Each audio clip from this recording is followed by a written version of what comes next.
You're gonna be just fine. I just talk. I just talk. Listen to them, children of the night. Sic transit gloria. Thrill me. Hello everyone, welcome to Kill the Cast. My name is Jerry, and joining me as always is the ever-quotable Jay. Hey guys, would you look at this? I mean, a psycho meets a freak show. This is a match made in heaven. I take offense to that. Because the freak show is the Silent Hill biker himself, Kenneth. Why did I say your last name? Yeah, why did you? I don't know. Now they know. I don't know why I just did that. I'll have to fucking I'll cut it out in editing. No, I want it in. Kenneth doesn't want it in. No, How I don't. deep do you want it, Jay? Yeah, it's been like 4 or 5 months since we last recorded. It's only been like 2 months since we dropped an episode or something like that. Because I took like 2 months to drop that episode. So here's the thing. We're going to start trying to record more. Kenneth slapped me around while I was in Georgia and was like, "Look here, bitch." And I was like, "Evil dies tonight." And he was like, "You're fired." And then I was like, "Please don't." And so we're going to start podcasting more, is what I'm trying to say. Yeah, you guys seen Hateful Eight? It was like that scene with Samuel L. Jackson. Fair. I never watched it, actually. It's a decent flick. Yeah, it was pretty good. Wasn't it like 4 hours long or some shit? If you watch the Netflix Super Duper edition, it is. Oh, okay. I wouldn't say it was his best one, but it was pretty decent. Wow. The dialogue is on point, which is That's good true. because there's a lot of it. Fair enough. Jay, what have you been up to? I got a promotion at work, which is pretty cool because it came with a nice fat pay raise. Hell yeah. Other than that, same old, same old. I was been playing Cyberpunk because I watched the anime and I was like, I want to do that stuff. And then I asked my friends and they were like, yeah, you can mostly do that stuff. And I was like, cool, I'm going to pick up Cyberpunk then. So I haven't run across any game-breaking bugs. So maybe most of them are fixed at this point. I've been enjoying it. Dope. How many movies are in your collection now? Didn't you hit like a milestone recently? I did hit a milestone. I think it was 1,600. Let me tell you the exact number, though. Hold on. I'm in a different folder. Yeah, 1,600 was it, and 1,622 is the total count right now. Damn. Nice. I just added all the Prophecy movies to my collection because the Blu-ray was super cheap. Sweet. Ballin'. And Kenneth, what have you been up to? I unfortunately did not get a promotion at my job, so I still get paid the shitty wage that I always have. Not really a whole lot. Looking forward to all the new Silent Hill shit that's been announced. Oh, yes. God, I'm so yes. stoked. Fucking playing Supermassive games and rebuilding my back deck. But, That's about it. you know, I had the thought the other day, would you rather spend 24 hours in like Resident Evil 2 Raccoon City or 24 hours in like Silent Hill 2 Silent Hill? Silent Hill. Jay, what about you? With the monsters being a metaphor for your regrets and stuff, I'd probably have an easier time surviving Resident Evil. I feel like I'd just get gang raped by pyramid heads if I was in Silent Hill. I mean, I didn't kill my wife or anything, so I guess that's a bonus. I don't know. Have yet. we heard from Kayla in a while? I mean, I can get her on the camera right now. No, I'll believe you for now. And turn the camera on, and it's just me, fucking Norman Bates style. It's just a red wig with fucking like balloons in my shirt. Hi guys. it's just you and a hey boy. For anyone who saw that shitty movie. Yeah, that's right. I said it. I didn't like the fucking Weird Al Yankovic movie. I haven't watched it yet. So I'm letting all you fucking people know how I didn't like it. Anyway, so as for me, I have been I don't know, I've been reading books. I finished reading Pin. That was fucking crazy. I went and worked a convention like 2-3 weekends ago. That was fucking dope. That's cool. Other than that, you know, same old, same old. I started playing Digimon Cyber Sleuth on the Switch. Dude, that game is I've great. played it for 45 minutes. I ain't done shit. I have literally not done a damn thing. It's so good. Listen, I if know you like, it's an RPG, so you have to wait like 45 minutes before you get to do anything. But yeah, damn, it's this also one very- is taking its sweet it's time. very Japanese, which means there's a lot of dialogue. But trust me, once you get into the actual main gameplay loop, it's so in depth with stacking and monitoring and taking care of stuff to get the Digi evolutions that you want. It's ridiculous. You have to like evolve and devolve the Digimon several times and like bump up their attack stats to hit a certain number and then be friends with them. It's so That good. sounds like Pokemon with extra steps. Yeah, it's a lot more in depth. Even though, you know what, I guess I got fucking Pokemon where they're like, you can evolve Eevee this way by being friends with them at night. The fuck are you talking? Give me a stone. Let me hit the Eevee with the fucking stone until it evolves, and let me move the fuck on. I literally in Pokemon just get one fucking Pokemon that can like kill everything. And to be fair, I've really only like played Pokemon Blue 20 times in a row, so I just get Nidoking and then I just fucking stomp on everything. Like it's just like, oh okay, X accuracy, fissure, board wipe everyone, one hit KOs all day long. So, but I'm playing Digimon now, so we'll see how that goes. I'm cool with it being Japanesey. I'm Japanesey sometimes. I'm not Japanese, but I am easy. So, tonight we are doing something we've never really done. We're doing mini reviews of movies that were released this year. Yeah, modern 2020. What is the year? 2022. There's a lot of modern twos in movie the roundup. Yeah. year. So I'm also a little stoned, so. Yeah. So I guess first so the movies we're gonna cover are Halloween Ends, Terrifier 2, Barbarian, and there was another movie. There's 4 movies. Hellraiser. And Hellraiser. That's right. So I guess we will start with the one we watched first out of those 4, which would be Hellraiser. So, being that we have a Hellraiser expert here who actually defends the movies up till like the 5th movie in the franchise, and then after the 5th movie he kind of gets a little weary, but up until 5 they're all 10 out of 10s for him. That's maybe a slight exaggeration, but still. Kenneth, I was with you. I sat there in your lap watching this movie with you. I can picture it. And because I was in Georgia at the time, so I actually got to watch this movie with you. Kenneth, what did you think of 2022's Hellraiser? My honest opinion is that I didn't really Don't think... give me your honest opinion. I want you to look me in the eyes and lie and tell me we'll be together, even though I know after prom night you're just going to fuck me and leave me.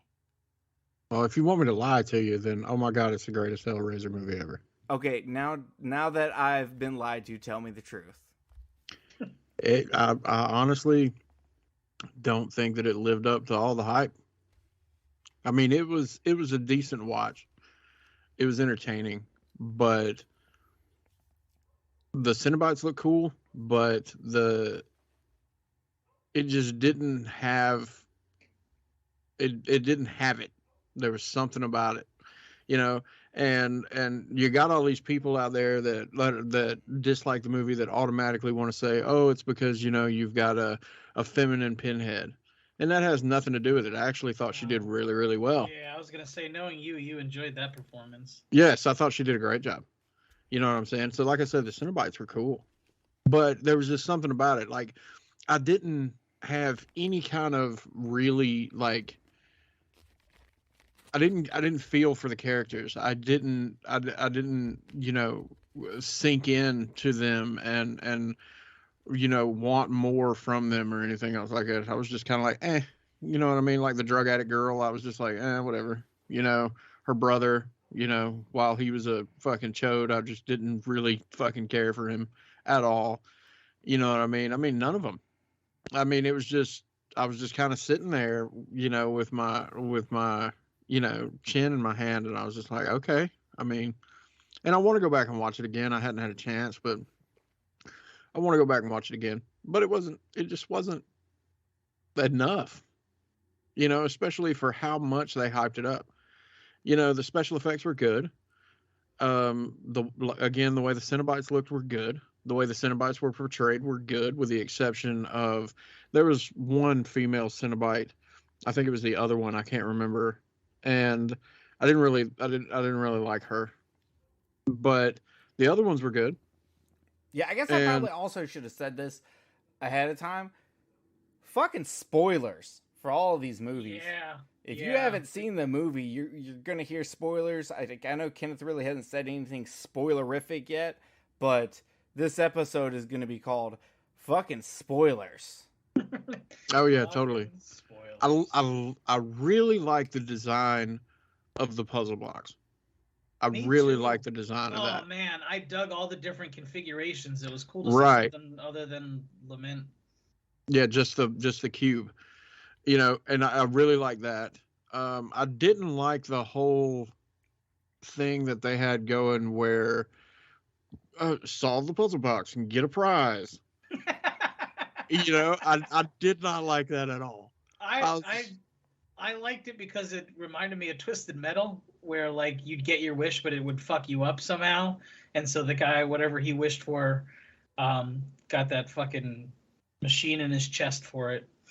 Yeah, that dude woke up and said, okay, where's the little puppet thing that comes in a tricycle and says, do you want to play a game? Tell me where the fucking key is so I can get out of here. I mean, and when it comes down to it, I mean, at this point, they've turned Leviathan into a djinn. Yeah, that's pretty much that's it. True. It's like Wishmaster. I just didn't dig it. Here's the thing that, like, and I told you about this, that, like, because I don't know if they turned Leviathan to a djinn, because I'm almost kind of like, does Leviathan even know what the fuck is going on? Because in this movie, the Cenobites had, like, so much more power and control over the game that was being played.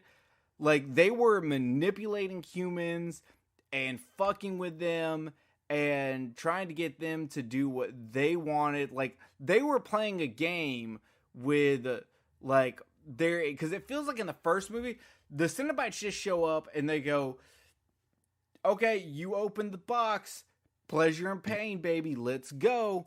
But here they were just like, hey, you opened the box, roll the dice, bitch, roll for initiative, motherfucker.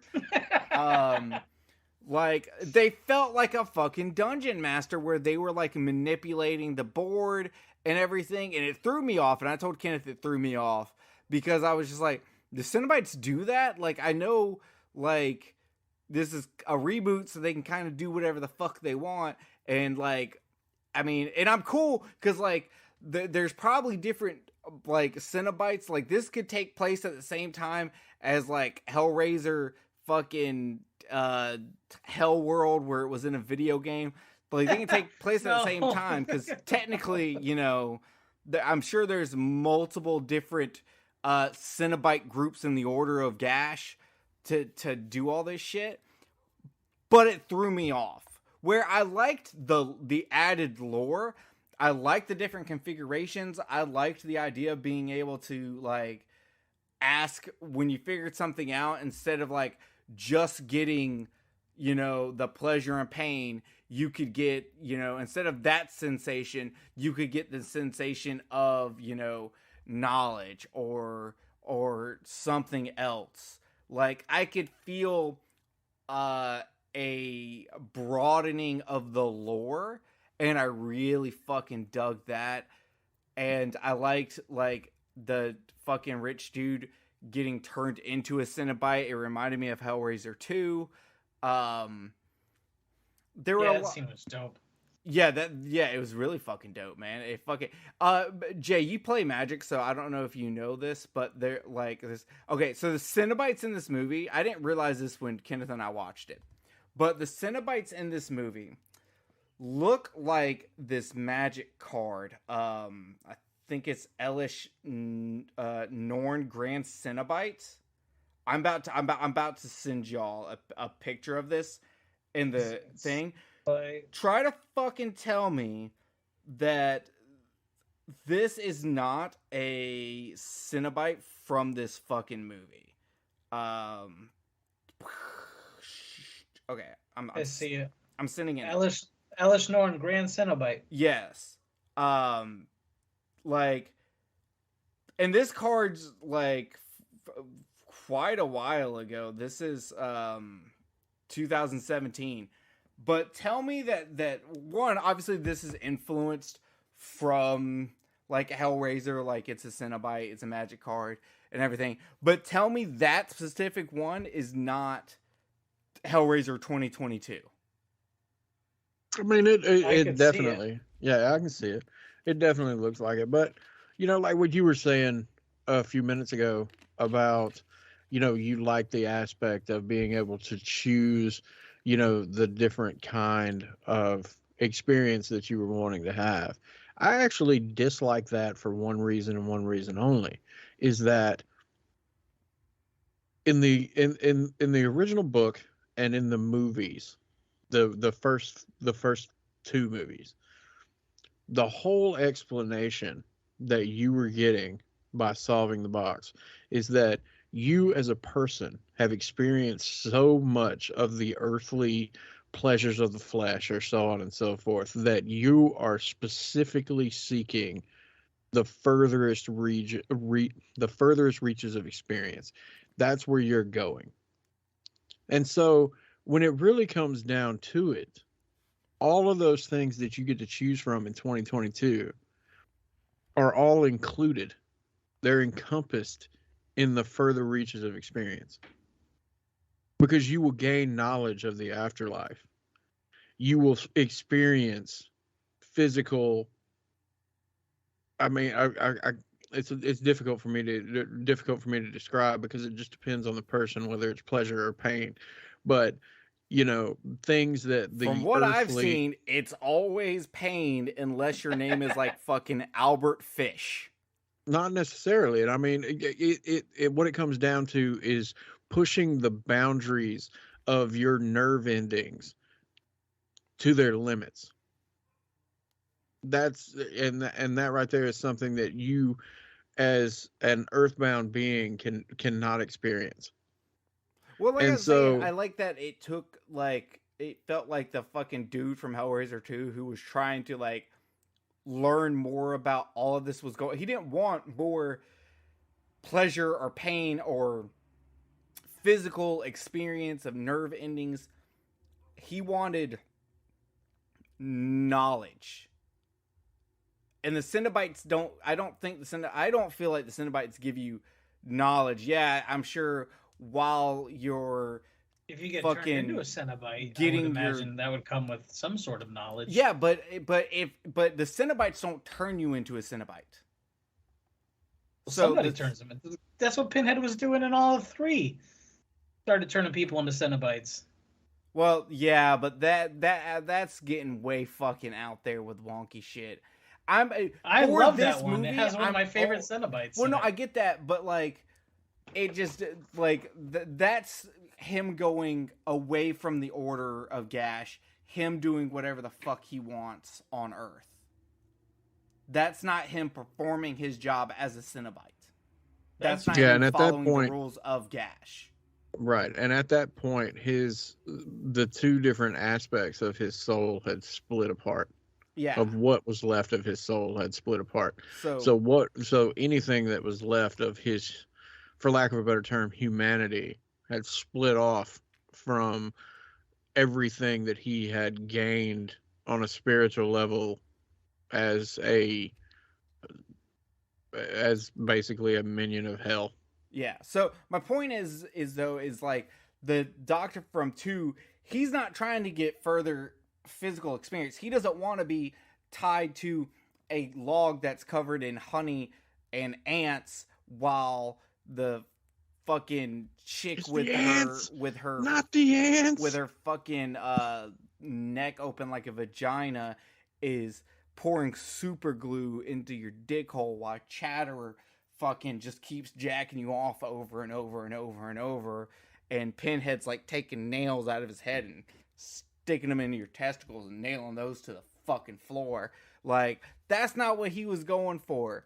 He just wanted to know how all this shit worked and what else was out there and all that and stuff. they showed him. And Yeah. they did show him, but my point is that, like, In a if very you're- visceral way. when you in Hellraiser like 1 and 2, like when you open the puzzle box and the Cenobites from the Order of Gash come, they All on your just give face? you physical sensation. Here in this one, they're saying that happens, that can happen, but if you know how to unlock the puzzle further than that and you're willing to sacrifice other people, you can climb the ladder to find out more. My only question that I have about it is that something Leviathan's doing, or is it something that the Cenobites doing, because the Cenobites manipulating the humans at this point and offering shit? And so while I like the extension of the lore, I don't necessarily like how they did it when it comes to the Cenobites and what they can and can't do. Yeah, like the whole scene where they're fucking just sitting outside chilling while the people are in the house. Yeah, I didn't really like that either. Yeah, I didn't either. And the characters are written very fucking poorly. They set up this whole like Evil Dead reboot thing where it's like, my sister's a druggie and I'm trying to help her, and that ends up being nothing. That ends up doing like nothing in the movie. You know, you're right. I didn't really think about that until you just said it. The character, none of the fucking characters are do any fucking thing. None of them do anything. Like, they are literally there so that the Cenobites can play their little fucking game, and that's it. But, like, us as an audience, we can't connect to any of. It's not like watching the chick in the Evil Dead reboot. Like, that shit affected her. Her drug use affected her. It affects her throughout the entire fucking movie. Like, it affects her brother a lot more. Though I will say, they did kind of a good job on the douchey brother in this movie, but he's gone so quick, and his boyfriend and the other roommate chick, and then our main character's girl's boyfriend, like, none of them like really do a good job of keeping that storyline going. Yeah, I mean, and like I said, man, I didn't feel anything for the characters at all. You know, it was a whole lot different watching, you know, the original Hellraiser, where you're like, you know, you feel for these characters.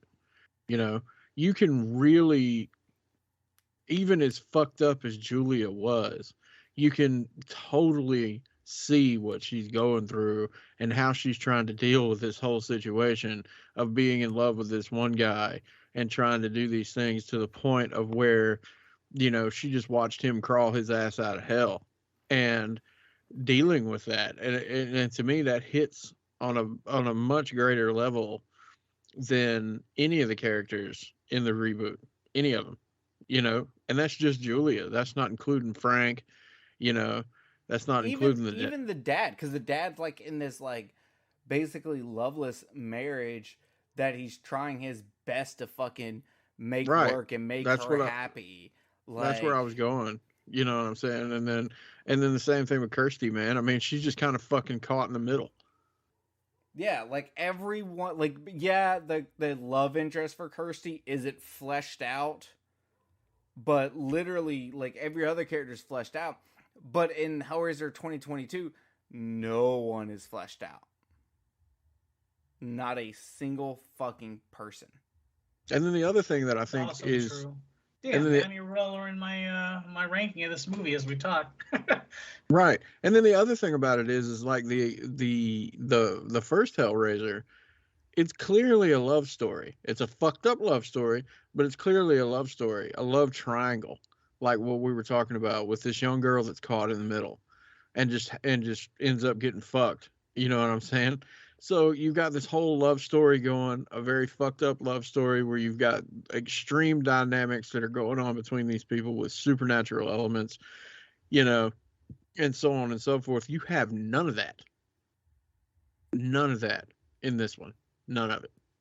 You have a dude, you have a rich guy who's trying to see what's going to happen when he, you know, gets the box. What he got was not what he fucking wanted. And then you've got this girl who's dealing with drug abuse that is not really fleshed out at all in it to make you even feel halfway sorry for her. And then she gets in a relationship with this dude who seems like he's a fucking douche to begin with. I didn't trust him at all to begin with. Turns out that was true. And the whole thing, and the whole thing is centered around this rich guy who's got this fucking thing stuck into his chest. I mean, it's like I wanted more of him. To me, it was like there was this buildup. What little buildup there was, because there really wasn't a whole lot, but that little buildup that there was went to that. Like this dude who's got this thing in his chest and he wants it out, and that was it. No other big shit. No Cenobites trying to fucking drag somebody back in that shouldn't have gotten out. No woman running around killing somebody else on purpose. Just, I mean, brutally killing motherfuckers and feeding them basically to the guy that she wants to be in a relationship with. No skinning her husband. None of that shit. I mean, one of the greatest things to me about special effects wise about the original Hellraiser is seeing people walking around with no fucking skin. That was just cool as shit to me when I was younger. It's still cool as shit. Cool effect. Yeah, it's still cool as shit to me to this day. And you really didn't see any of that either. You know what? Well, I mean, I was happy with the practicality of practical effects that we did get. They look good.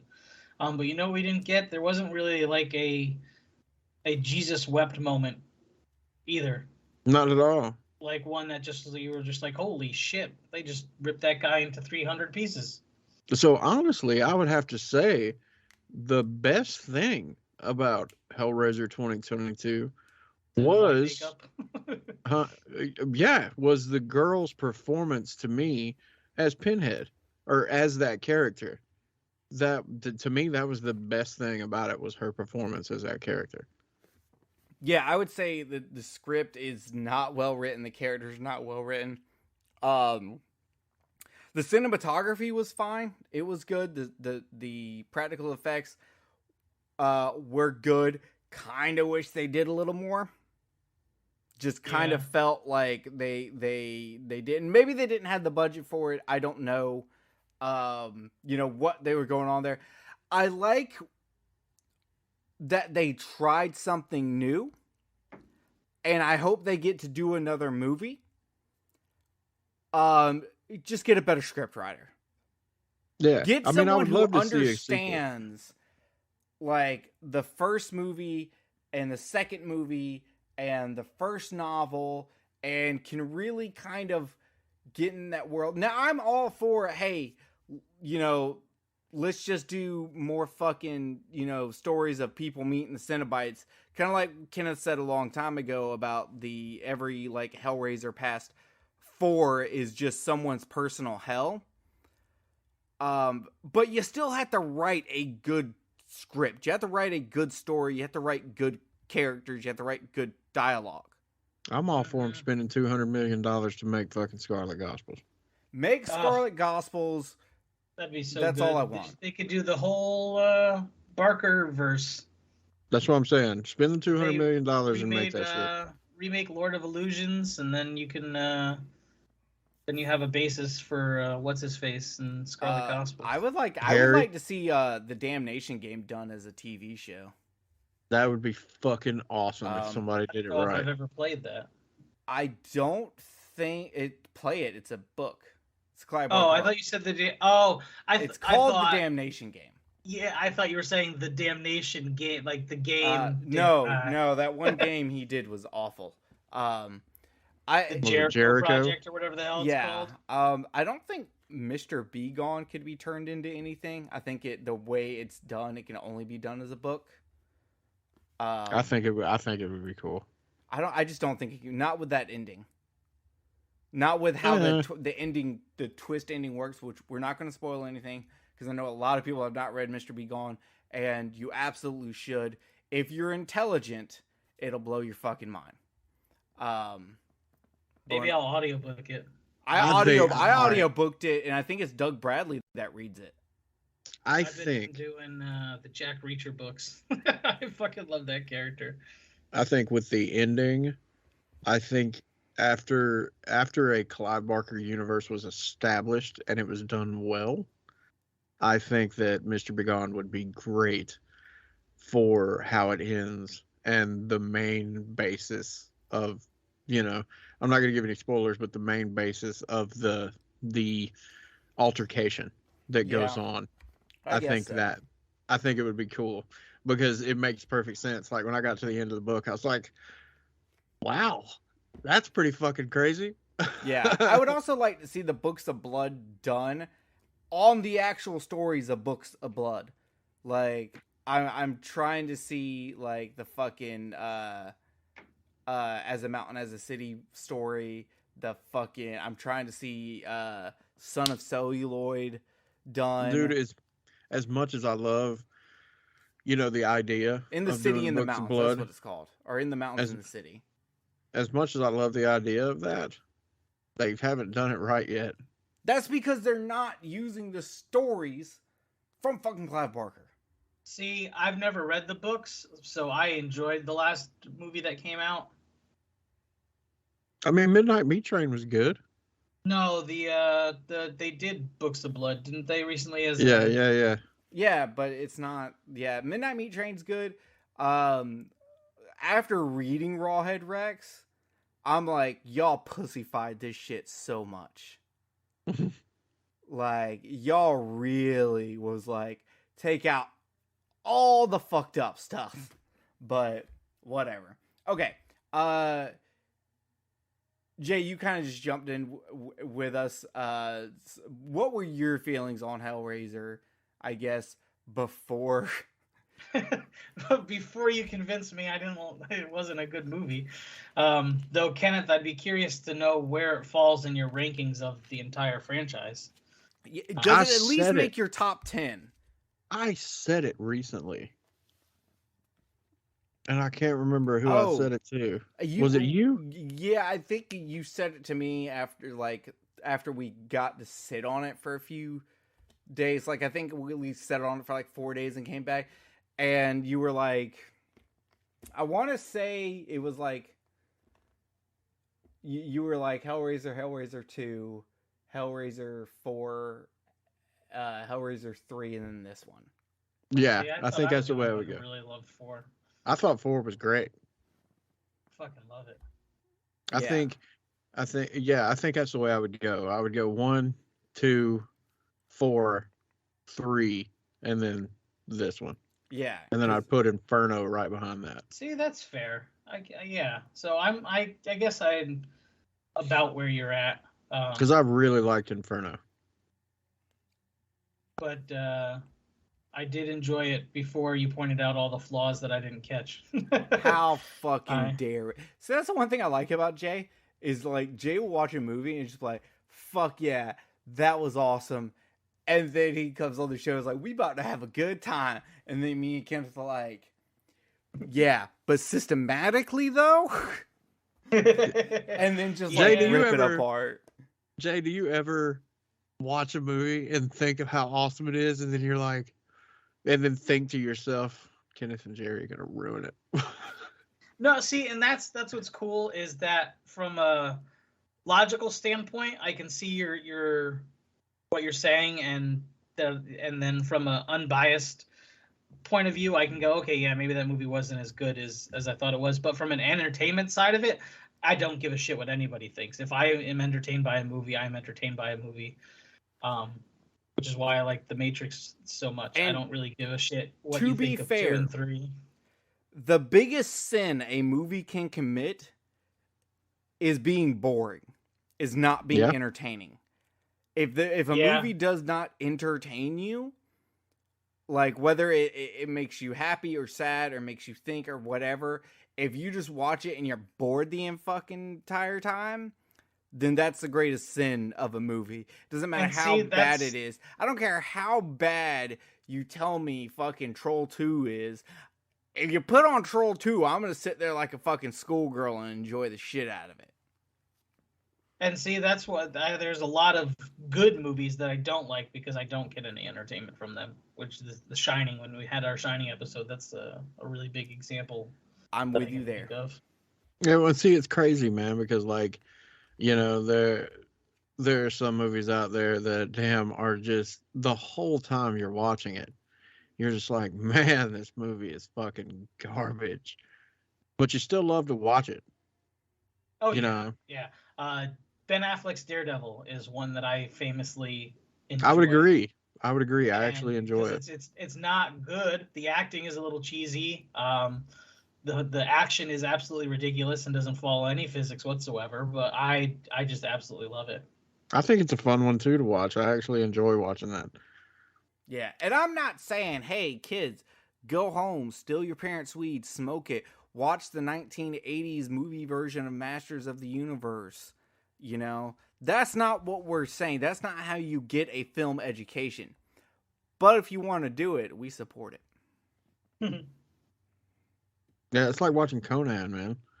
You know, the original one with Arnold Schwarzenegger. I don't know if either one of y'all like it, but I need to rewatch. I would need to rewatch them to give a I thought the honest first, opinion, but I remember enjoying them when I first watched them. I want to say that I remember the movie being very fucking boring. from a technical aspect, the movie is awful, but it's still fun to watch. Maybe we do that on the next Jerry Hates Action, Conan. Double We can do that. feature. You're gonna do Barbarian and Conqueror. You know what? Let me watch the first movie, and if I don't have a gun in my mouth at the end of it, we'll talk about doing a double feature. Okay, Let's baby step this. that's fair. But back on topic, Jay, that is an absolutely fantastic point and is 100% right. At the end of the day, it really doesn't matter what anyone else liked or didn't like about a movie. It matters what you thought about it. I'm not particularly Jay. We're not all sitting around going, "What did Jay think about this movie?" I meant like literally, your perspective on the movie is what's going to be the most important thing to you. Exactly. So, with that being said, you listen to podcasts about people talking about movies. Yep. So, That's also accurate. did anyone else have anything else they wanted to say about Hellraiser 2022? No, you guys covered everything.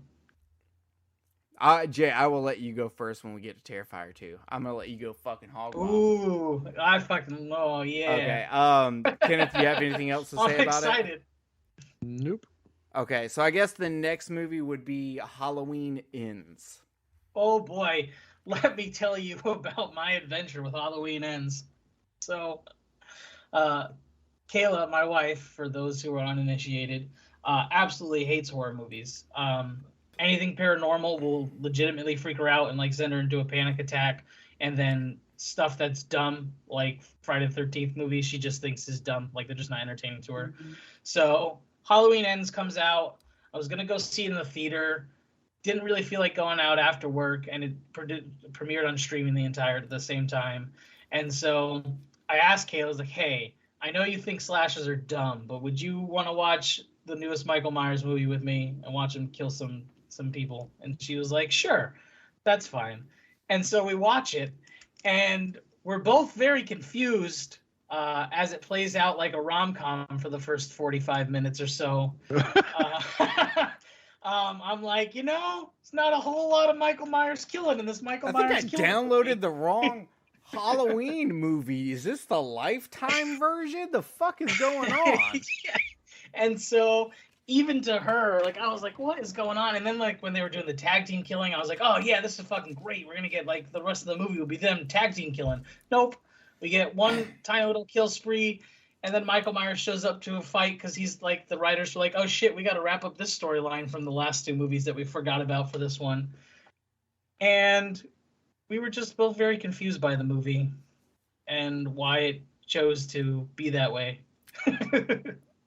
Yeah, I watched it with my mom, and we both felt the same thing. We kept looking over at each other going, there is going to be Michael Myers in your Halloween movie, right? Like, you did, like, that is the plan. And I forgot to say this for the Hellraiser, and I'm going to say it a lot tonight. Holy shit, this movie is long in the tooth. Could you just please fucking edit 30 minutes out of it? God, I mean, come on. There's a fan edit out there where they cut out Corey completely. Kenneth said it right. Kenneth, when he watched this movie, he said, just take the last 15 minutes of this movie and put it on Halloween Ends and call it a night. Put it at the end of Halloween Kills. Yeah, Halloween Kill. Put it at the end of Halloween Kill. See, I can't even keep my fucking words straight. That's how confusing this movie is. And you know what sucks is that with a little bit of tweaking to Halloween Kills and a little bit different approach to this movie, they could have had a solid way to end the trilogy. I had no problem with Corey taking over for Michael if that's the direction they were going to go, but they didn't go in that direction. They kept setting things up and not changing them. So if they had tacked Corey's story onto the end of, or on into Kill somewhere, and set him up ahead of time, then it wouldn't have been so jarring in this one. Yeah, it would have, like, because it's like they always do in, like, the end of the Friday the 13th movies, or like Friday the 13th Part 4, Friday the 13th Part 5, when they, like, hint that this person's going to take over as Jason, and they don't do it. And then they were, like, halfway through writing this movie, they were like, we're gonna fucking do that. And then they realized, like, oh shit, fuck, I think we accidentally, like, almost wrote Jason Goes to Hell instead. We've got to fix this. And, like, Well, and then they were missed. like, okay, it's cool. What we'll do is we'll make it like Hellraiser, and like Julia bringing bodies to Frank. We'll have this dude Corey bringing the bodies to Michael Myers, and it makes him stronger. And they were like, yeah. And then they were like, oh fuck, we forgot about Laurie. And then they were like, we've got to write fucking Laurie into this. She can't just be like fucking the grandma who's talking about, you know, getting your pussy pounded by the fucking police guy, because we all watched Halloween 4, I think it is, you know, Cops Do It Better t-shirt girl. The point is, this movie was so confusing that after watching it, I voted Republican. I finally understand why they are so mad at everyone that confuses them. I get why pronouns confuse them. It's the writers of Halloween's Ends' fault.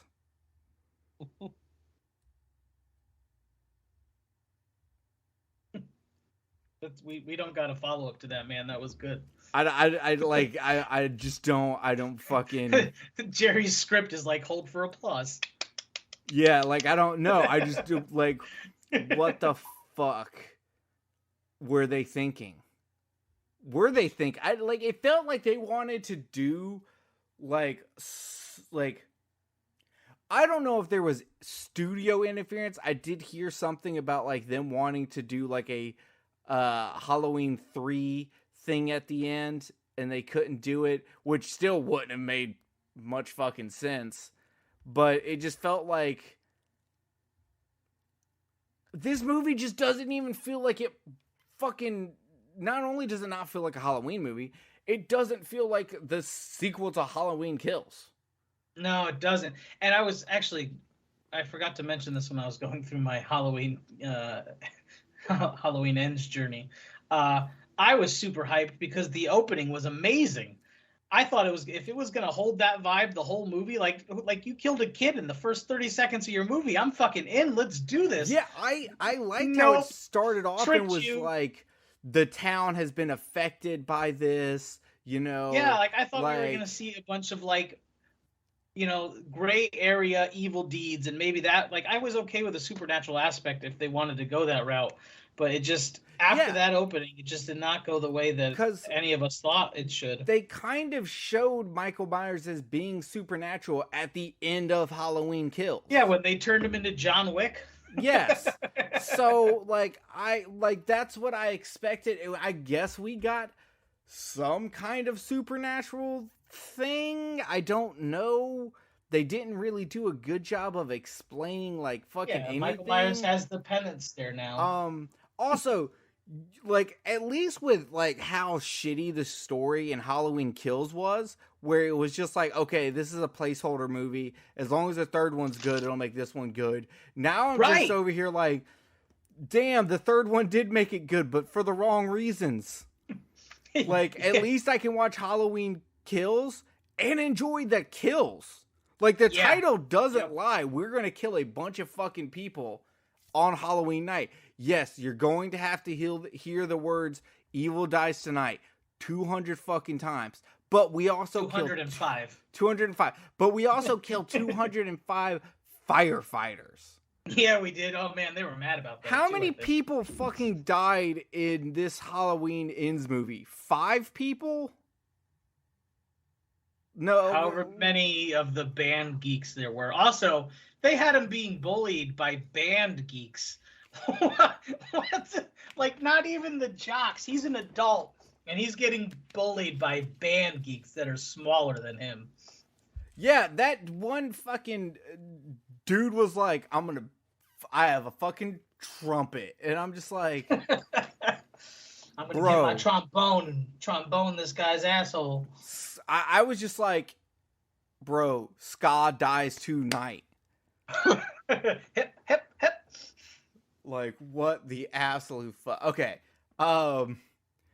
Kenneth, would you like to chime in on this? It was garbage. That's all I'm chiming in I need to do. It was garbage. Okay. Fair. Jay, do you Honestly, have anything else to say? Or no, Kenneth, you actually do have some things to say. Yeah, I was gonna actually say something. Last 15 minutes tacked on to the end of Halloween Kills, do a thing that says 5 years later or 4 years, whatever the fuck it was, and you would have a fantastic fucking double feature. That is exactly the way I feel about it. Oh, where you have Corey then taking up the mantle 5 years after the last. No. So you've got the whole thing. Yeah, where you got the end of Halloween Kills, and then no credits, and then a little thing pops up and it says 5 years later, and you see Laurie Strode being all fucking damn Martha Stewart, and Michael shows back up. Comes out of the sewers after he healed or whatever the fuck it was, and ends up in her house, and she drops the refrigerator on her fucking ass. Because it's not like fucking Michael Myers hasn't been taken care of by a fucking homeless person before. Right. And so, by the way, I just want to say, everyone who doesn't know, that was stolen from fucking Bride of Frankenstein. Mm-hmm. Just so you people know. Except in Bride of Frankenstein, it makes sense because, he wasn't, shot 6 fucking times. He just kind of fell. Anyway, continue, Kenneth. Yeah, and so my point is that it would have been a great double feature. Leave the whole fucking Corey shit out. You know, the best to me, the See, I would have best even thing. been okay with it if they had just set him up. And if they had killed Michael Myers in the second one, and they wanted to do Corey in the third one, if they had that, the Corey killing the kid at the end of Kills, and like follow up with Corey in the next one, like The best thing to me about Halloween Ends was when that little bastard splattered at the bottom of the stairs. yeah, That was the that best tricked me. thing. It tricked me. I was like, all right, you got me, movie. Let's go. I'm not ready to go on this ride with you. And then they're like, tricked you. And the best part of that movie is what made it suck so bad. Because that whole segment was fucking awesome. And when that kid hit the fucking floor, I was like, oh yes, this is gonna be fucking badass. And I was so fucking disappointed. It was just like up, and then crash and fucking burn for the next goddamn hour and 45 minutes. Yeah. Like, if this was a story you wanted to do, like, you could have still done the Corey and granddaughter story. You could have had Michael Myers die in Halloween Kills. And then the third movie be about, like, the town being affected by it all. And someone actually, like, going crazy and, like, fucking becoming the next Michael Myers. It would have already, it's kind of been done before. I think that was kind of the whole fucking point of the Fear Street trilogy. With them having fucking killers just coming back and back and back after tragedy, or Pennywise coming back to Derry over and over again. It's been done. But that's fine as long as you do it well. And You the worst still part could about have it is, done your Lifetime movie that had kills in it, and it would have been a romantic slasher. You could have done it. That. and then look at the escalation of these two people's relationship. Oh man, you're kind of cute, but I have no idea who you are. Yeah, let's burn the fucking town to the ground. Yo, I mean, you it's killed like- a kid? Check this shit out. I had an abortion last week. I mean, it's crazy, man. It's like that their whole relationship went from literally zero to fucking 1,000 in 30 minutes. Yeah. And I'm not talking about real time 30 minutes. I'm talking about like 30 minutes to them. Yep. I was like, what the fuck, man? Damn, So- Corey, you turn me on. Yeah. And I mean, so Damn, and Corey. I feel so bad. I feel so bad for that actor. Oh man, he didn't know what he was getting himself into. and I read articles. I read so many articles to try to understand why. Watching YouTube essays and shit. Yeah, to try to understand, because I was like, oh my God, man, how can you do this? And so Jason Blum and the director and the writer, they all come together and they're talking about how they wanted to do something different and they wanted it different and so on and so forth. And these other things where like the fucking We want to subvert your expectations. right, and the things that were going on with fucking like the Halloween 3 references and shit like that. And I'm like, okay, you just made 2 great movies that are supposed to follow up a story that started fucking 40 years ago or 30 years ago, whatever it is. Damn. So you have at least 3 decades of fucking fans, movies, so on and so forth. You're going to omit everything after Halloween completely to basically reinvent the wheel. And you're going to fucking end a 30 or 40, whatever it is, year legacy with that? Yeah. You Yeah. know It's how just like not. there's that It's like, if Family you wanna Guy go out- joke that The Simpsons already did it. I just wanted to go up to him and be like, Jason already did it. We already have Jason Goes to Hell. Yeah, I mean, if you want to go out and do your artsy fucking shit and whatever else, that's fucking fantastic. Go for it. Do it. You know, you have these crazy ideas about what you want to do. By all means, fucking do that. But don't fucking hype up something like this so much and then make two badass movies, in which case Halloween 2018 was superior to Halloween Kills. But the point is that don't make these two badass movies and actually do it right, versus like the Texas Chainsaw Massacre where they retcon shit and they still haven't got it right. Damn, you actually did it right. You were headed in the right direction. And then you fucking crashed into a tree at fucking 200 miles an hour and fucked it all up. I just don't understand. I watched so many videos and read so many articles to try to understand it. I'm just like, there's no fucking thing. Yeah, there's no way. There's no way that there's anything that they could say to make me get on board with the ideas that they had for this. I did not want to know. I did not care. I wasn't mad. I was just disappointed. And so I just decided, you know what? I'm good. I'm done. I'm walking away. So, does anyone have anything else they want to say about Halloween Ends? It had so much potential. It did have potential. You guys ever watch pitch meetings on YouTube? Oh yeah. I've seen a couple of those. Okay, I'm gonna send you the link for the Halloween one because it's fucking hilarious. Lord. Okay. With that being said, I guess our next movie is Terrifier 2. I just don't understand. So I promised I would let Jay go first for Terrifier 2. So Jay, take it away, Terrifier 2.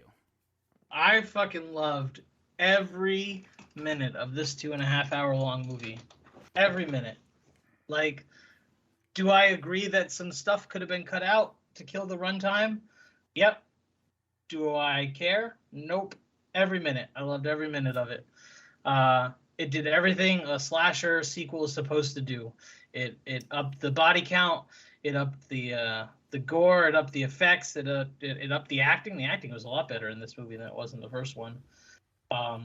It upped the story. It expanded on the characters.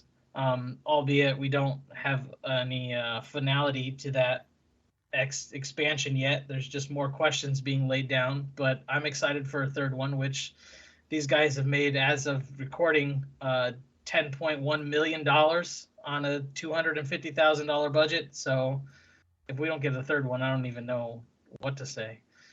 But yeah, I loved it. Absolutely loved it. Okay, I do want to say one thing. Make the third movie. Do not increase the budget that much. Nope, I agree. Too much budget is a bad thing sometimes. Don't give them a little bit more. You know, they don't have the COVID break, you know, so they do have to film it all in a fucking row and all that, but don't go too far. All right, Jay loved it. Kenneth, do you want to go first? Or do you want me to go first? I don't care. Okay, this movie is a little long in the tooth. Yeah, it is. I loved it. Definitely could have been edited down. My biggest problem with the movie, I have another problem, but I know Kenneth's gonna hit it. It was his main problem, so I'm gonna let him hit it.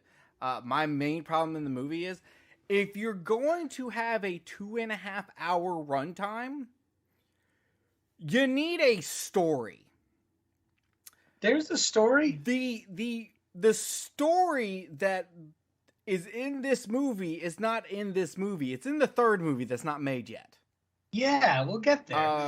And I have a problem with that because I just watched Halloween fucking Ends. But at least this one had kills. I'm not doing this again. Do not fuck me again. Anyway, no, my point is, it's not even close to that bad. The story was not. The story also wasn't very fucking clear at all. No, I agree. I didn't even realize that the little clown girl was a fucking demon that was controlling Art until the interview after the fucking movie was over. Because Kenneth and I went and watched this in theaters, and after the movie was over, they were like, we're going to talk to the director. And the director was like, that bitch was a demon. And everyone in our theater was I picked like, up on that. What? I did not. Kenneth did not. I was just like, I didn't know if it was like Art just being batshit crazy, but then like the little boy saw it also, so it couldn't have been that unless like. Okay, I came up with a crazy theory after we watched the movie that I kept telling Kenneth that I was like, for a while, I thought I was gonna go. I legit thought that the dead father was Art the Clown. And the reason they were seeing the little demon clown girl was because they suffered the same mental disorder that he suffered from. But then it doesn't really explain how he survived, so then you do move into a supernatural thing. So at that point, well, I mean, we know he's supernatural. Well, yeah. Well, the first one wasn't supernatural until the very end, where it was like, bitch, maybe. And then this one is clearly supernatural, which I was fine with.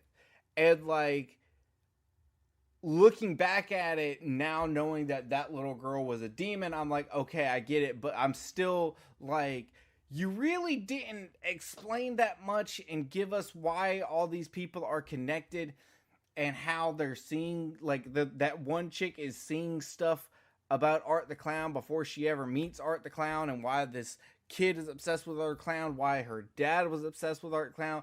Like you now have to explain all of this in a third movie. Yeah. And I sat through 2.5 hours with every little bit of story that mattered not being there. It was just got to be patient. I don't here's my problem with that.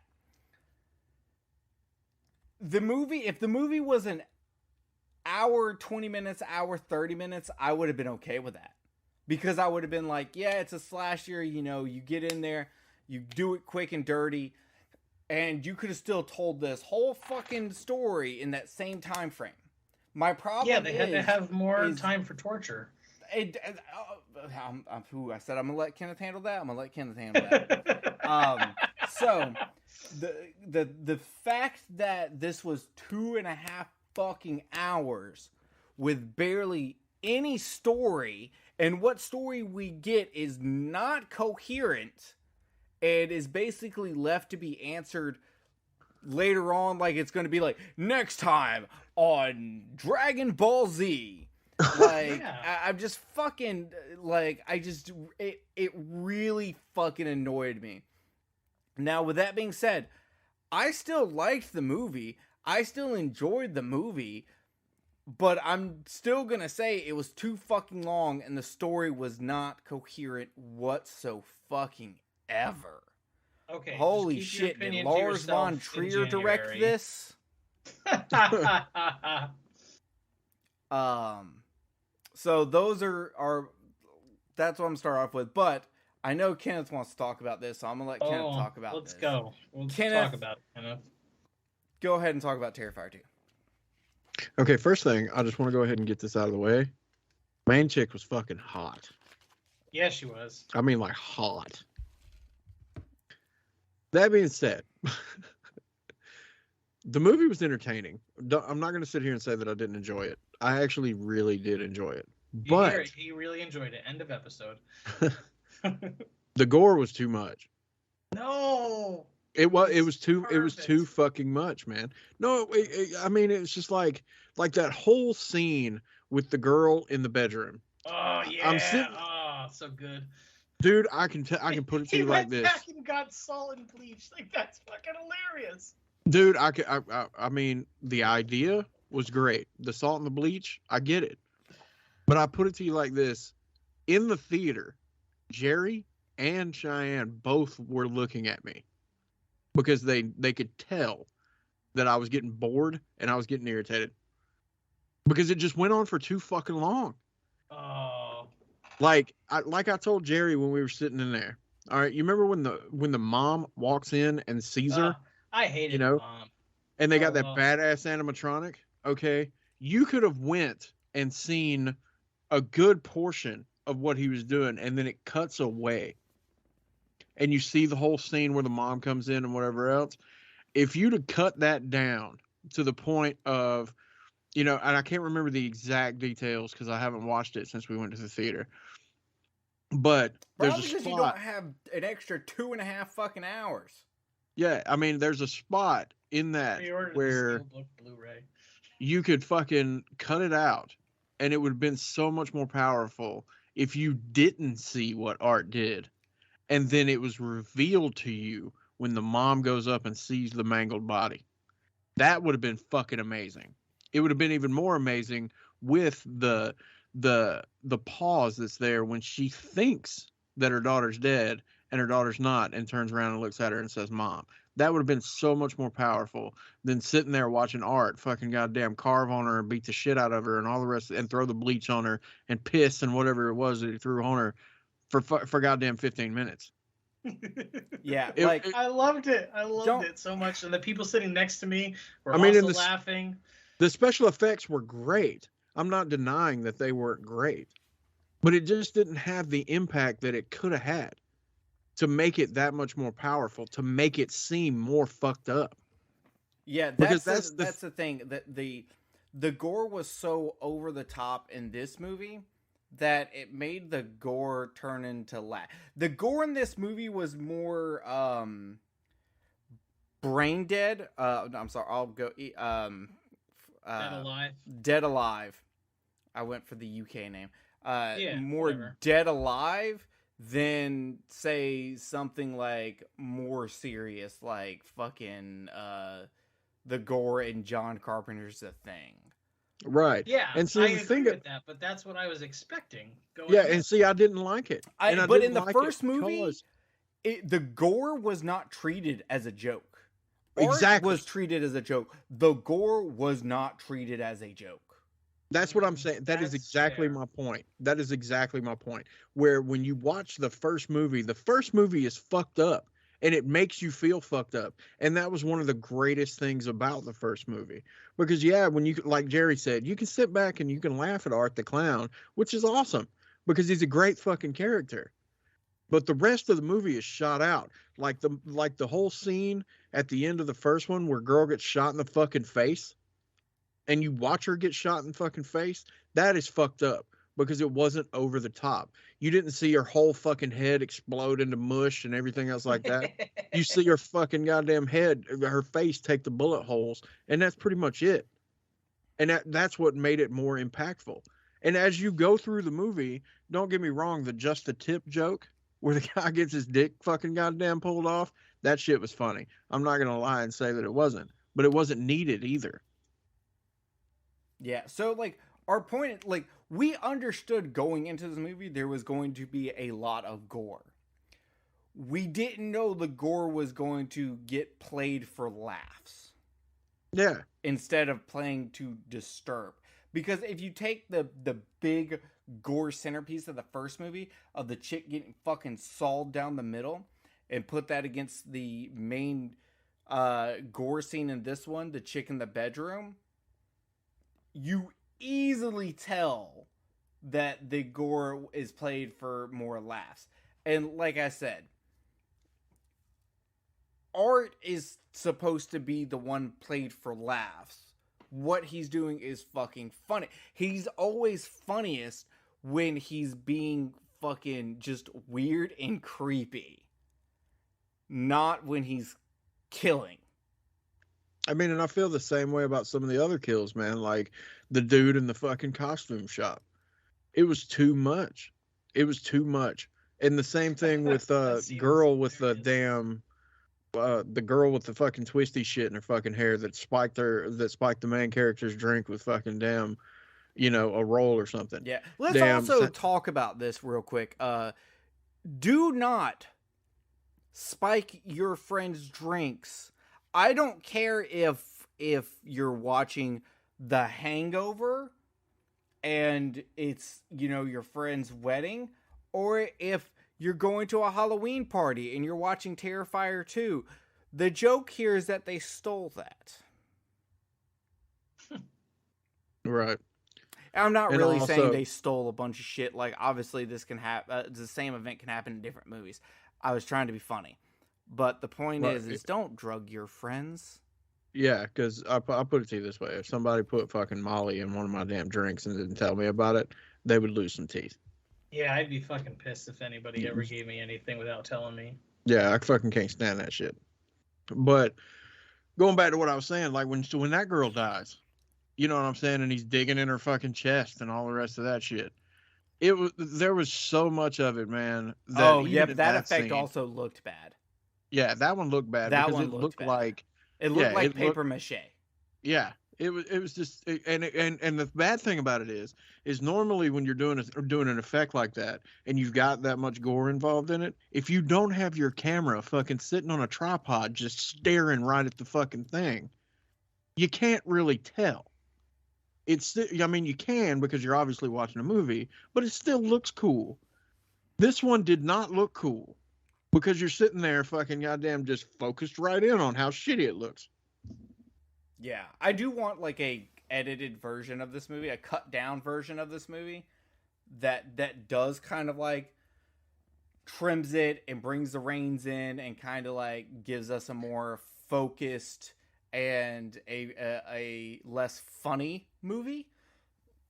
Has that ever happened in history? Like, there's director's cuts all the time. Has there ever been like an editor's cut where they're like, no, there's been a producer's cut. yeah, of Halloween. So, I mean, it could happen. There's fan edits. Someone could fan edit this. That's true. I doubt I that wanna- anybody I will wanna though. I want to do if there's a fan edit I want to do for it, where I take the scenes and put them in the order that they are in the book. That'd be cool. But I just don't have the time or drive. Yeah, But I seriously doubt there would ever be a fan edit of this movie because, you know, me and Jerry obviously have a very unpopular opinion. Yeah, I will say this. I think we're going to be in the minority on our opinions here. And we're not saying the movie's bad. We liked the movie. We enjoyed the movie. It's one of those times where it's just You just like, got some gripes. yeah, we have some gripes. We're not saying it's a bad movie. Like, Oh yeah, I'm totally gonna buy it. there on was some Blu-ray. really cool shit. And don't get me wrong. Holy shit. Art the Clown, once again, absolutely fantastic in every scene he's in. He steals the fucking show. I love watching him. He's trying on the different glasses and shit. By the way, the little girl demon is gonna be at Days of the Dead. In Atlanta? I think Mhm. most of the cast of Terrifier is going to be there. Yeah, but she It's- definitely is. I saw it the other day. Dope. So I yeah. don't have a copy of part 2 yet by then, I don't think. Well, I'm sure you might be able to pick one up there. Well, I pre-ordered the Steelbook. But yeah, I mean, like I said, I'm gonna buy it, and I'm definitely looking forward to watching it again. You know, but at the same time, but my current opinion on it is the first one was better. That's fair. I mean, even the scene in the first movie where he fucking puts on the chick's skin, it's actually on my Terrifier T-shirt that I've got, where Art's sitting there with her boobs on and her scalp. Yeah. You know, even that, you know what I'm saying, which is way over the top, but it's still really fucking cool, and it's fucked up. It's one of those that's fucked up. Like when you first see it, you're like, it's not one of those things that when you first see that, you don't immediately start laughing. The first thing you think to yourself is, wow, they went there, huh?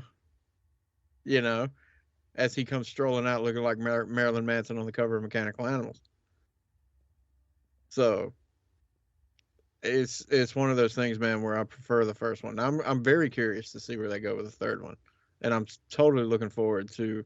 I You know just that- want the explanations. Yeah, exactly. I'm really looking forward to it, and you know they're already banging out a script for it because at this current moment, I mean, I have to He's give got credit. the funding now. Yeah, I have to give credit, even though I have my own gripes about it. I have to give credit where credit is due. There has never been an independent horror movie that did what it did in its first opening weeks. What? Yeah. I don't know if that's accurate. I don't know if that's Yeah. accurate. 'Cause Making isn't, that like, much money? Like Halloween. Halloween was technically No, I'm not. I don't mean like that. I mean like in its level. You know what I'm saying? Like back in the day, yeah, but I'm talking about for now. And Paranormal Activity. Oh yeah, well I didn't think about Paranormal Activity. This is actually a terrible very movie. common thing. What I think. No, you there's need to something about it that say- sets it apart. I Oh, can't remember what it is. This gore heavy. There we go. There was something that this set is it not apart. a mainstream horror movie. This No, is it a is not. horror movie for horror fans. This is not. It's a Yeah, It me wasn't and my this- girl Cindy Lou are about Terrifier to, 2 was completely Yeah. crowdfunded, wasn't yeah. it? Yes.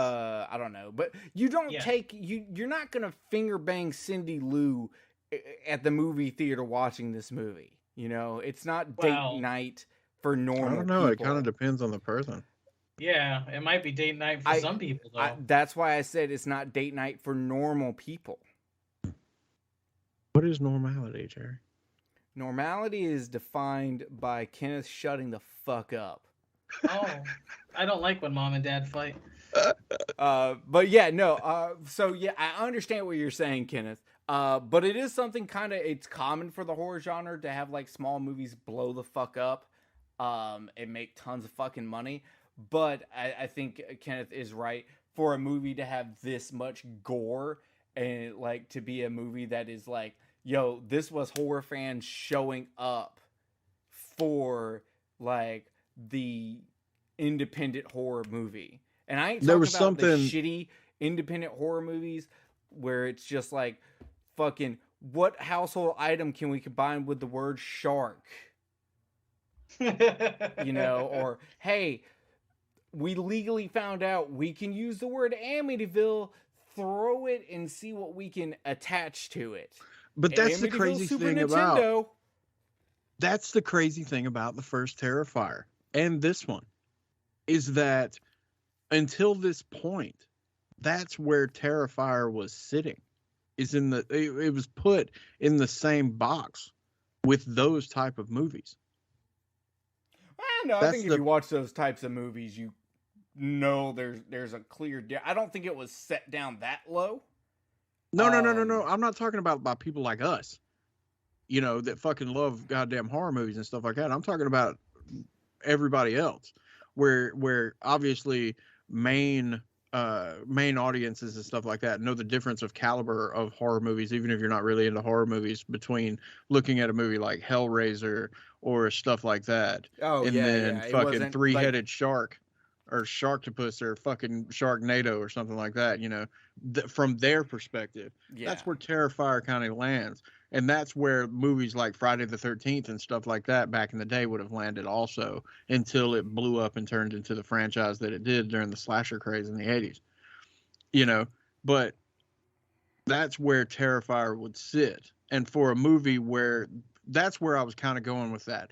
There's not been a movie that has been put in that kind of box in our current history of cinema that has blew up the way that one did. Yeah. Well, okay. So you're talking about like the first movie is like a smaller independent movie that Yeah. you wouldn't think anyone really gives a shit about. But the second one, they're like, fuck it, let's put it in theaters and see what happens. And it's like, bam, 10 million because horror fans step up and saw it. Because we Yeah. knew it was by a horror fan, for horror fans. And, you know, I wish we would have treated Adam Green like this. I gotta be honest with you, like, we did not treat Adam Green like this. He got 4 movies out of his franchise. Yeah, but the thing about it is the difference between Adam Green and this one, the Hatchet movies and this, and don't get me wrong, the first Hatchet movie was fucking great, is that I don't think the Hatchet movies hit. The first Hatchet movie hit the way the first Terrifier movie hit. Yeah, no, I know what you're saying. I'm just saying I wish fans would have stepped up a bit more. Because for Terrifier 2, fans stepped the fuck up. Holy shit, did they step the fuck up.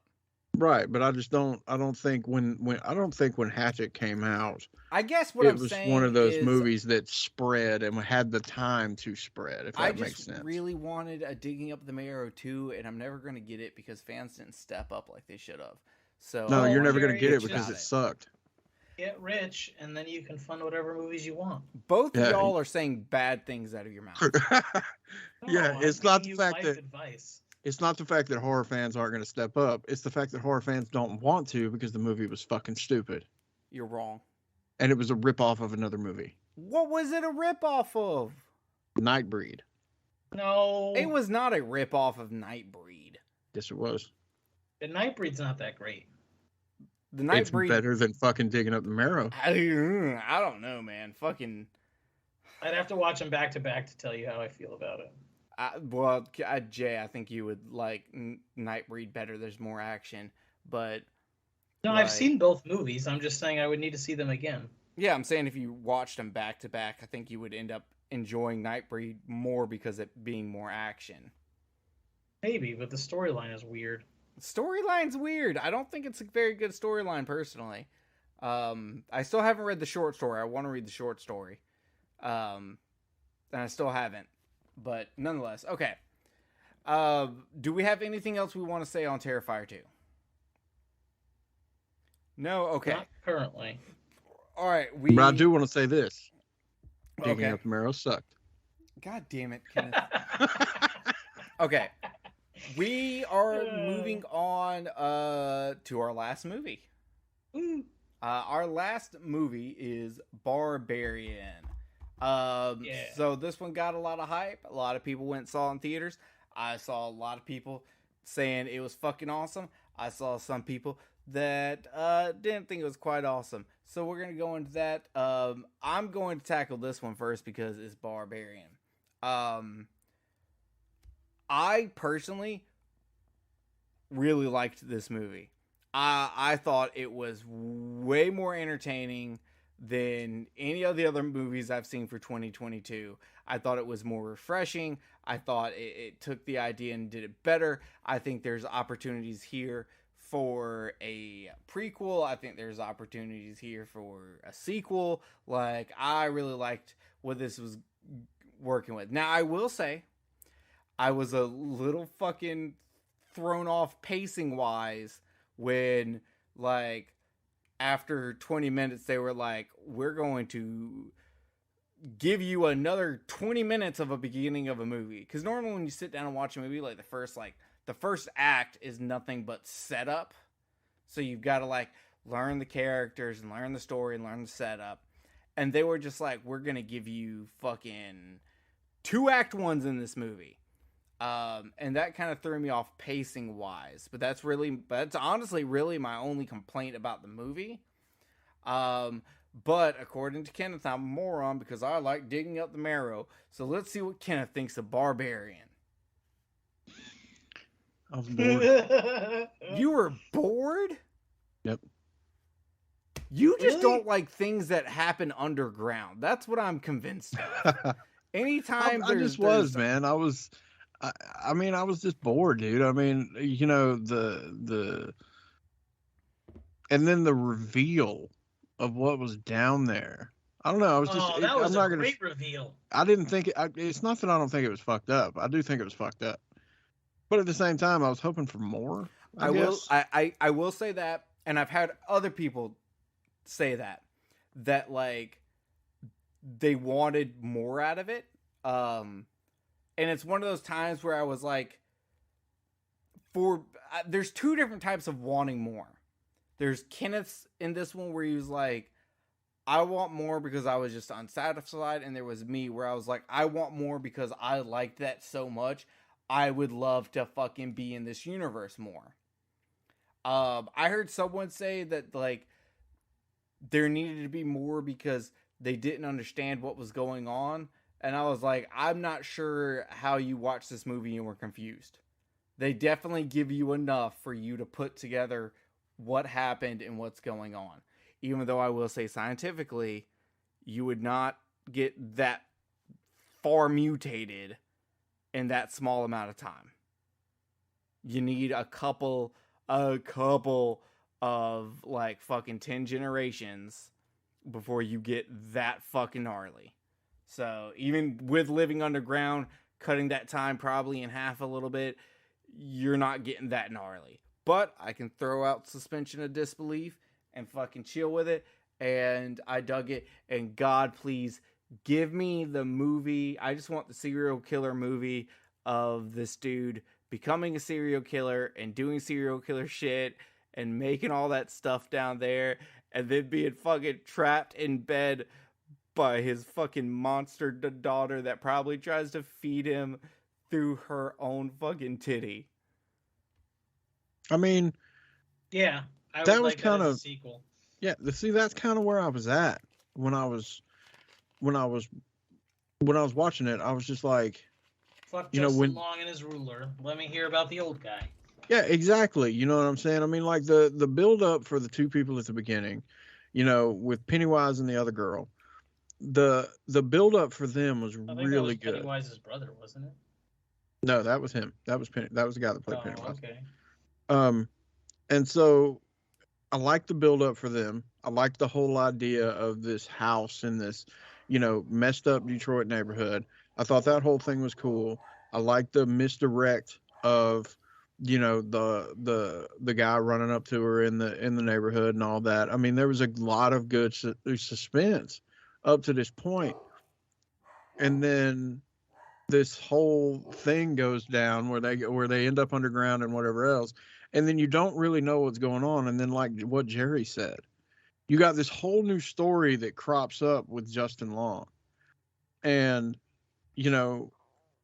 I found it amusing that they kind of went right into the whole, your whole career is screwed by you making a stupid fucking decision with the sexual act of somebody else on. I thought on that was set. a really cool fucking reference, I thought that was really good. because I was like, holy shit, they're referencing the fact that in this movie Justin Long raped someone, but Justin Long was also in a movie that was directed by a guy who raped a child.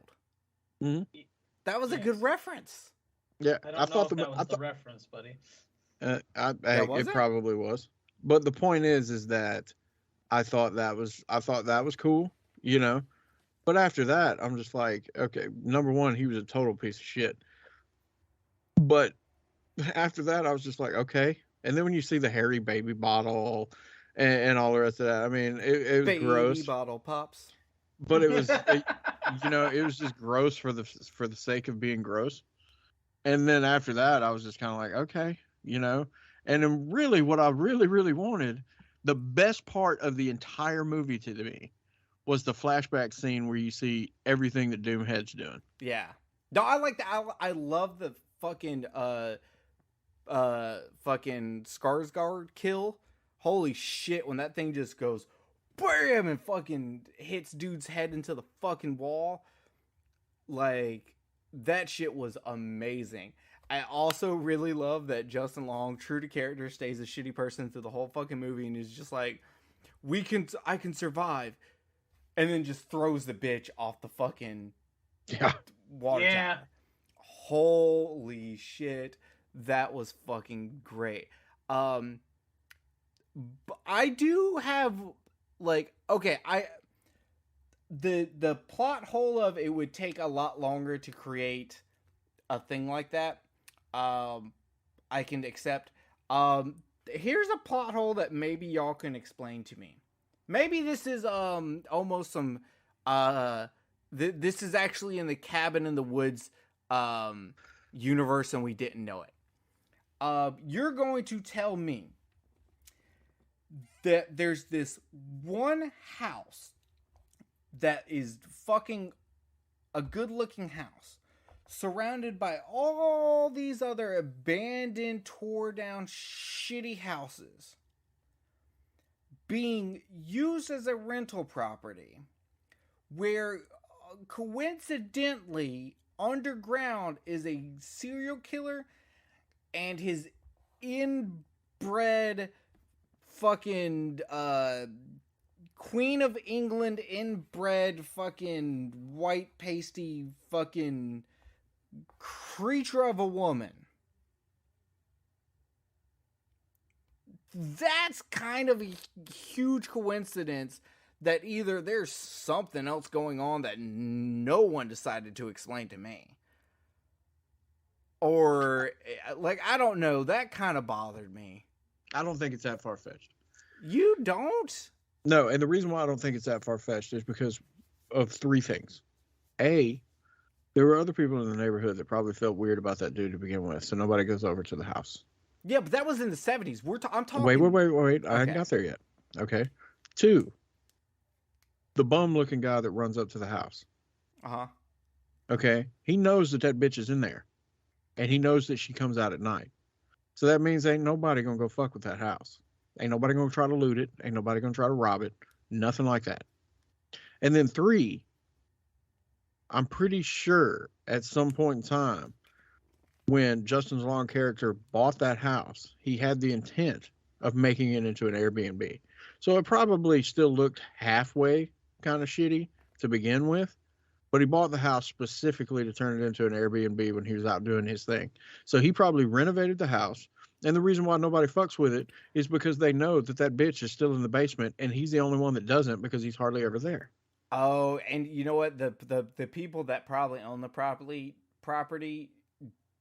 probably don't know that bitch is in the basement, but they probably like they knew that this actor was who was big before the rape scandal, wasn't going to be checking in on shit, and they probably fucking looped one over on him. Yeah, it could have been that, or it could have been the fact that he just bought it and renovated it and didn't notice the rope and everything that was down there, and he's hardly ever there. No, but And no, that- like that doesn't matter. You don't go to that neighborhood and see every other house being dilapidated and go, this is the property I'm buying to open an Airbnb. Fix it up. He totally seems like the type of guy that would go and do some shit like that. Probably bought it to an agent anyway, who was just that's like, what that's what great. I'm saying. The agent fucked him over and looped one over on him. And even if not, you know what I'm saying? He seems like the type of dude that would just be like, well, ain't nobody online gonna know that this place is in a shitty ass fucking neighborhood, and I could probably get this house for a really, really good price, and then fuck Google everybody Maps else over. doesn't drive down this road. Yeah, neither one of them fucking people that were standing there at the beginning of the movie knew how shitty that neighborhood was. Yeah, that's true. So like, there's some questioning in like, how much disbelief you're going to have to watch this movie. But for me, I thought it had great buildup, great atmosphere. I thought it had great twists and turns. I thought it was entertaining. It was very well acted. The cinematography was super fucking good. I thought it had good jump scares. To me, this like hit every like nail on the head. And while it didn't, like, I'm not sitting here saying that it, is the next revolution of horror. That's not what I'm saying. I'm saying that it did everything good and kept me enthralled the entire time. So, Jay, what did you think of it? I'm kind of right in the middle of both of you. I didn't like it as much as you, but I didn't dislike it as much as Kenneth. I really liked the opening sequence, like up until where Skarsgård gets his head smashed against the wall. It took me by surprise, and I enjoyed that. I like when movies can surprise me because it doesn't really happen a lot. So I like that. I thought the story with Justin Long's character was a little longer than it needed to be. I wanted more of the monster and more of the old guy. But falling into that middle, that's kind of where I'm at. Like that's my only real complaint is I wanted more of the monster and more of the old guy. Everything else was fine though, and I agree with you about the acting and the cinematography and everything was really on point. Yeah, I kind of put this movie in the same box as Black Phone. Oh, see, I love Black Phone. And I really didn't. I mean, it was worth watching. It was entertaining at parts. But overall, I didn't like Black Phone. I think this was better than Black Phone. I like Black Phone better. Yeah, to me, this just really did everything super well, and I don't think it skimped on anything. Um, I will say, like, my biggest complaint is the jumping to the Justin Long story kind of threw off the pacing for me. Yeah, a little bit. And then I also agree they could have edited that down a little bit, but I'm not exactly sure what scene you edit down. Like, maybe a little bit more on the front end of that story, because once he gets to the house, you pretty much need every scene, because even the scene of him going out with his buddy at the bar is meant to show you that, yeah, he is a piece of shit. Mm-hmm. You know? So, like, it's really probably only maybe a little bit on the front end you could have, but it's just kind of jarring pacing-wise. So I have an issue with that. That's really my only complaint about the movie. Yeah, that's fair. I was enthralled the entire time.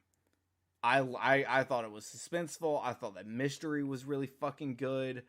I thought the writing was really well done. I thought the characters were really well done. I really got to say, the fucking story and the characters in the beginning with the girl and Skargar's character. Snarf. With Pennywise. With Pennywise, the entire their entire interaction, I fucking loved, especially them hitting on like the whole her as a woman having to think more about like some of the decisions she would have had to make, like if the roles were reversed. Like, yeah. I really fucking dug that, because I thought they did that super well, and not in a let me throw this in your face. Like, it didn't feel like the third remake of Black Christmas. You know? So I thought they did that very, very well. That was just good writing and great dialogue. And I also, like, the movie kept me guessing. I was sitting here like, oh shit,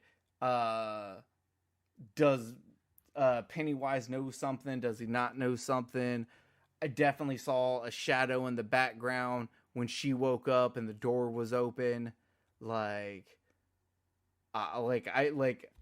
was really intrigued by everything. Yeah, I agree. Because even when you found, like, the fucking inbred woman, it was still like, okay, but what was the room with the camera and shit? You know? Yeah. Yeah. And then they do that cool fucking flashback, which, did you notice the aspect ratio changed? Mm-hmm. That was cool. Yeah, it goes to like 4:5. Oh. Huh. So that was really fucking cool. I don't remember that. Yeah. I probably noticed when I first watched it, but I don't remember that. That's and fair. the only video that she's watching on the TV is the one that he picked up from the store. Yes. Yes. Correct. Which I thought was cool. Like I said, I would love to have a fucking movie about him as a serial killer. Right, that's what I wanted. Like, when I saw that flashback, I was like, okay, this is what I want to see. Fuck everything else. But it is what it is. Okay. I don't know if something got cut out there. Did that make sense to you, Jay? Yeah, he says it is what it is. Are you talking about what I said before? Yeah, you were like, fuck all this shit, and then there was a pause, and then it is what it is. Okay, what I was saying is, sorry, I guess I had a little short burst of technical difficulty. What I was saying is, yeah, fuck all this other shit. All I want to see is what this dude is doing. I think it would be a cool movie because it takes place in the 70s. I think it would be a cool movie, you know, to watch him and his process and all the rest of this shit and whatever else. I think that would be cool. I think if they made a prequel that was solely about Doomhead going into what happened, I think it would be great. Okay, fair. Yeah, like my only thing about like all of that is like I want it done really well, but like I also wonder like how much depravity can you really show? Like, did you all watch Clove Hitch Killer? Yes. I did not. So it's basically a movie based on BTK. Oh yeah, you told me that I needed to watch it. Yeah, It's with good. with like twists and stuff. Like how they did that, where they did like, it was still about a serial killer, but they like completely, for the most part, got around some of the more depravity stuff. But once you realize like, oh, this is basically a fictionalized version of BTK. It's interesting. It's very cool. Yeah. No, fuck that. Have you seen Dahmer? No, I haven't watched it yet. Really? Yeah. Actually, I thought everybody had watched it. They really like skirted all of the big shit that Dahmer, like all the fucked up shit Dahmer did. They skirted that in that series. They show a couple of things and hint at a couple of things, but they like skirted all the depravity. Yeah, well, but the thing about it is even though they left out the constant dismembering of humans and necrophilia, like they didn't be like, man, me and you were all on the same fucking page tonight. I was literally just about to say the fucking of dead bodies. Yeah, and you said necrophilia right as I was about to say it. The fucking coffee, the fucking the coffee, the old coffee tin filled with random cut off penises, That's my favorite coffee tin. Yeah, in my house. They they really like the show is absolutely fantastic. Jay, it is so good. Don't get me wrong. I'll give it a watch. It's so fucking good. They did a really good job of skirting the depravity, and especially towards the end of it, like really kind of like doing more stuff showcasing like the victims and the victims' families. And I know people still complain about that because they're going to complain about anything involving a serial killer because we're glorifying the serial killer. But I thought they did a good job of making sure the victims got light and we got more understanding from their perspective. So that's just me. That's cool. Okay, does anyone have anything else they want to say about Barbarian? No. Okay. So here's what I want to do. I want you, I don't want ratings because I don't really believe in ratings, but I do want you to rank them. 1 being the best, 4 being the worst. Rank the 4 movies. To give you all a second, I will give you my rankings. The best movie to me was Barbarian, then Terrifier 2, then Hellraiser, then Halloween Ends. Terrifier 2, Barbarian, Hellraiser Ends. Okay. Kenneth? Terrifier 2, Hellraiser, Barbarian, Ends. Okay, so we all completely against that Halloween Ends is trash. It is garbage. It is not a movie you should waste your fucking time on. However... And I hate saying that, too. I hate saying that, but it's really true for this movie. Yeah. To me, the only reason you should watch Halloween Ends is you already watched the first 2 movies. Yeah, which most people have, so... You're already invested. I think somebody should retcon their retcon and do another movie at the end of Halloween Kills. I agree. The other 3, like, I completely recommend watching Barbarian, Terrifier 2, and Hellraiser. Like, they've got full recommendation for me to watch. Lower your expectations for Hellraiser a bit. Is probably the only thing I would say. You're not going to get... it's not going to be Hellraiser 1 and 2 storyline. So, lower that down. Lower it. Lower the fucking bar. One thing I do have to say is that, and I know both of y'all probably have not watched it yet, even though I have severely encouraged it. Interview the Vampire is fucking awesome. Oh yeah, No, I I know. haven't Have you watched it watched yet. past the first 2 episodes? Me? Yeah. Yeah, I've watched the first 6. Okay. Cool. Yeah, it's fucking awesome. Is Like- it still like really, really gay? Oh yeah, Oh, I hell hope yeah. so. absolutely, 100%. Hell yeah. Oh yeah, totally. Yeah, I it's can't great. picture getting sucked off by Lestat. I don't want to watch it. I'm sure that it Grey happens. Worm. But various other things happen as well. Oh well. But I mean, like I said, I don't know whether you, and that's the only reason why I'm not like going into it or Yeah, anything, no, I haven't. because neither one of y'all have watched it yet. But it's fucking awesome. I'm gonna talk Chelsea. If she hasn't seen it, I think we're gonna watch it. House of the It's Dragon really- season 1 was dope. That's my TV recommendation. I don't watch a lot of TV shows, obviously. Oh, you know what I've been watching a shit ton of? Ink Master. Ink Master. I've been watching Ghost Adventures, so you know me. I'm in season Yeah. 15 currently. We watched that show, The Watcher, on Netflix. Is it good? Yeah, it was. It was an interesting story. It was even more interesting that I found out about 2/3 of the way through it that it's real. Yeah, I know about the real story, and I don't think there's enough in the real story to make a TV show out of. Oh yeah, they totally do it. But you know, they take the real story and that's like the fucking baseline. Yeah. And then they fucking damn kind of bloom it out. Let's put it that way with fiction. Nice. Yeah. But they don't do it so far to where it's fucking ridiculously stupid. You can follow it. They're making a second season. You know, so yeah, check it out. What's the second season gonna be about?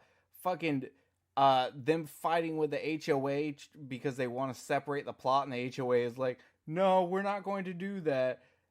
And they're like, you did it for this other lot, and they're like, no, we're not gonna do The only- that. The only way that I could give you a theory on what I think will happen in the second season, I would ruin the first season for you. Yeah, then don't. So we do can it. discuss this after y'all watch it. Okay. But I do have theories of where they could go. Yeah. Obviously, me and Jay watched Pearl. Kenneth didn't. If you watched X, I would say watch Pearl. It's not like X. I would actually probably say watch Pearl if you want to see something that's like really fucking good acting. Yeah. Oh fuck, the acting in that movie is amazing. Yeah, it's really good acting. It's probably a one-time watch, and then you'll never watch it again. Yeah, that's accurate. But I feel the same way about X. So I could see watching X again. There's titties. There's murder. I could see watching X again. In Pearl, Overall, I wasn't super impressed I liked with X. X. I mean, it was good, but I just wasn't super impressed with it. So yeah, it's like, same. But I still yeah. watch Pearl because I'm gonna watch all 3 of them just to see how it goes. Yeah, but I'm interested after what you just said about really good acting and stuff like that. I'm interested to watch Pearl. oh Now. my god, The acting is the amazing. story is actually really really good. I will say they probably could have cut the movie that made the movie shorter based off story, but they could not make the movie shorter based on acting. That acting needs every fucking second that movie gives it. Yeah, so It is so I'm looking good. forward to watching it for that. Me and Cheyenne were actually going to try to do it today, but you know, I was having troubles with something, so That's fair. Yeah. that ran a little longer than I expected. Yeah. So, other than that, I have not watched any other new horror movies, so I ain't got shit else to say.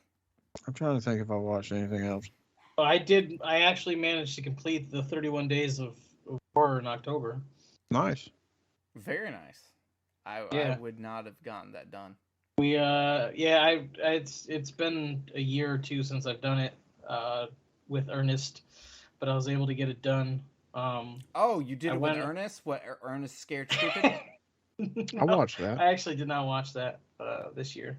I did. I just tried to watch a bunch of 2022 stuff that I missed and peppered in with some older stuff. I watched Hocus Pocus too. Yeah, me too. It Watched was both okay. of those. I So did not watch Smile. it. I did watch My Best Friend's Exorcism because I read the book. The book is better. The movie is definitely worth a watch. Yeah, I'd say it's worth a watch. I didn't like it all that great. It's fun. But yeah, it's my problem with the movie is the ending. But my problem with is because the ending in the book is so much better and from like an emotional standpoint. But they also do something else that I think is better. But whatever. I won't talk more about it because I don't want to ruin it. Even though, yeah, no, I do have problems with the movie. But Me and Cheyenne watched both of the Babysitter movies. That second Babysitter movie is bad. Oh my god, that movie's horrible. I actually enjoyed it. Oof, you are wrong. I thought it was fucking hilarious. You enjoyed that, but you fucking think Digging Up the Marrow is awful. It's because I didn't go into the second Babysitter movie expecting anything than what it was. How did you prep for Digging Up the Marrow? I went from every fucking damn absolutely asinine thing that you said about it, and it wasn't asinine until after I watched it. Well, joke's on you, because my ass is a 9. But the point is that I went into the second Babysitter movie expecting it to be ridiculously over the top like it was. I was not expecting it. I was not expecting it to be serious. I wasn't expecting it to be fucking damn, Oscar-worthy acting. I wasn't expecting the story to be that great. None of that shit. I knew it was gonna suck. You talking about the Netflix movies? Yeah. I knew it. Okay. I knew it wasn't gonna be as good as the first one. And I'm sorry, the Street Fighter fights type scene, and it was fucking hilarious. I mean, it was just, like I said, I went into it expecting it to be ridiculous. I loved it. And that's kind of like what I was talking about earlier in this episode, where it's like, when you go into a movie expecting it to be so bad that it's fucking hilarious and you enjoy watching it, like what we were talking about earlier. That's kind of what the second Babysitter movie was to me. I was not expecting it to be fucking amazing or anything else like that. I was expecting it to be exactly what it was. Fucking stupid and ridiculous. And that's exactly what I got. Well, speaking of stupid and ridiculous, this has been Kill the Cast. We're going to get out of here because this is almost 2 hours long. And we like to be under 2 hours long unless it's a Horror Coliseum episode. So with that being said, thank you all for listening. To hold myself accountable, we are recording this on Wednesday, November 9th. So if I don't have this out by... What's Monday? What's the date for Monday? Fuck if I know, dude. I can't count. The 13th. If I don't have this out on the 13th, I'm an asshole. The 13th of what month? Of November 2022. Okay. I would say tomorrow, but I have to go get my eye shots in the morning. So, are you sure you're going to have it out, before November of 2023? You know what, Kenneth? Go watch Digging Up the Marrow. Okay. Thank you, everyone, for listening. We are Kill the Cast. Do y'all have any final words? Jay, final words? Donnie Yen is an attractive man. Alrighty then. Kenneth, final words? I agree with Jay, and Digging Up the Marrow sucks. And my final words are, never listen to Kenneth and Jay about movies. Listen to me. Thank you and good night. If you enjoyed this show, then make sure you check out the other great shows on the Legion Podcast Network, like Cinema Psyops, Cinema Beef, Devour the Podcast, Duncan and Bo Come Correct, Exploding Heads Horror Movie Podcast, Friday the 13th, Get Slayed, The Hellming Power Hour, Hello, This is the Doom Show, Hero Hero Go Show, Kill the Cast, Underwater Kaiju from Outer Space, Jerry Hates Action, Legion After Dark, Mental Health, Obsessive Cinema, Discourse, Pick Six Movies, the podcast by The Cemetery, the podcast on Haunted Hill, the Psychosemantic Podcast, Rick Radio, House of Wax, Dude Looks Like the 80s, Rabbit and Red Radio, the Shadecast, Short Bus Cinema, 2 Drink Minimum Commentaries, the VD Clinic, Who Will Survive Horror Podcast, and Witch vs. the Doomsday Clock. With such a wide spread of shows, there is guaranteed to be a niche for you to fall in love with. horror, politics, movies, books, sex, music, commentaries, health, video games, kaiju, action, news, comedy, and opinions that would most likely get you killed in some parts of the world. We are proud to bring you some of the best podcasting in the world. Check us out at www.legionpodcast.com, iTunes, Spotify, Stitcher, YouTube, and any other dark corner of the internet where podcasts can be found.